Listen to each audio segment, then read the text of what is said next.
Professor Gardner, you also said in Leading Minds that Mahatma Gandhi was a significant example of how leaders not only embody the stories or the narratives of their traditions, but they're also able to find their voices, and that it does take time. Developing habits and practices within certain contexts takes time.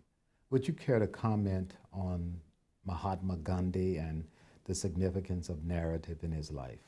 I probably studied Gandhi more than I've studied any other leader. I think he was the most important person of the last 1,000 years. That's a pretty big claim to make. But you know, it was only when he was 50 that he kind of, so to speak, got his public act together. And it's the really unusual person who discovers his or her voice and how to present themselves very early. And even those who do, if they want to maintain their hold over people and their ability to be effective, have to do a lot of backstage preparation. And so I totally agree.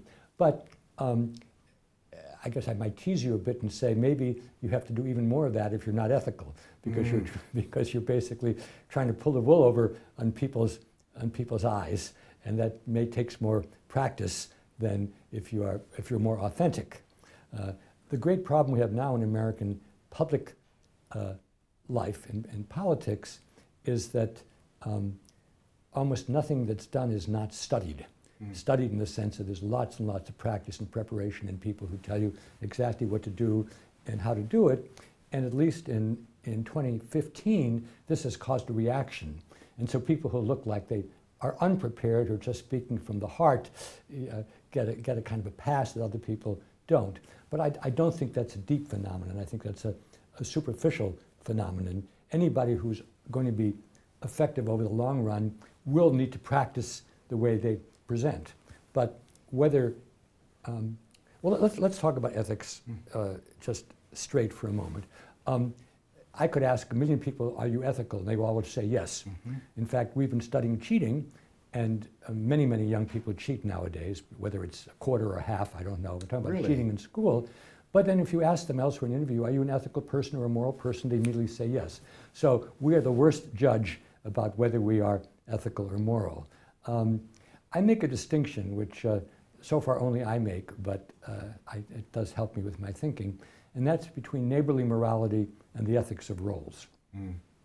Neighborly morality is something which has been with us for thousands of years. It's what we have in the Bible, it's what we have in the Golden Rule, and it's basically how do we deal with neighbors.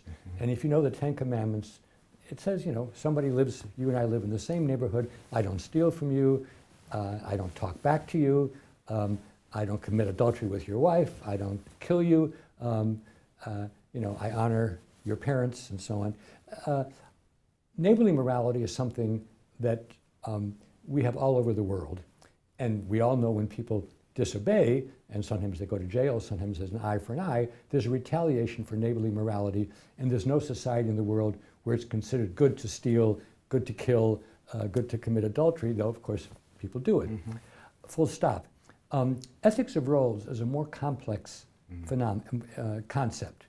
The two roles I'm most interested in are the roles of a professional and the roles of a citizen. By professional, I mean work roles, but I'm particularly interested in what it means to be a doctor or a lawyer or an engineer or an architect or a journalist or a teacher, because they're fairly clear guidelines about what it means to be unethical, and at least in principle you can lose your certification if you are a lawyer and you misrepresent things in court, or if you're a doctor and you don't help people who need to be helped, etc. The role of citizen, you might say, well, there have always been citizens, but I would say no. I think citizen is actually a rather new phenomena. There were citizens in Rome and Greece, but it was a pretty select. If you and I weren't landowners, and we didn't have the right background and the right color of skin, there was no way we could be citizens.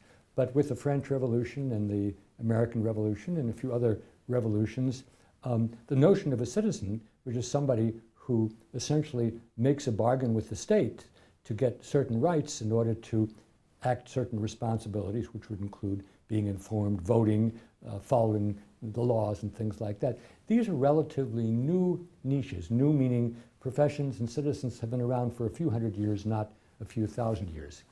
And that's the more tricky realm of ethics.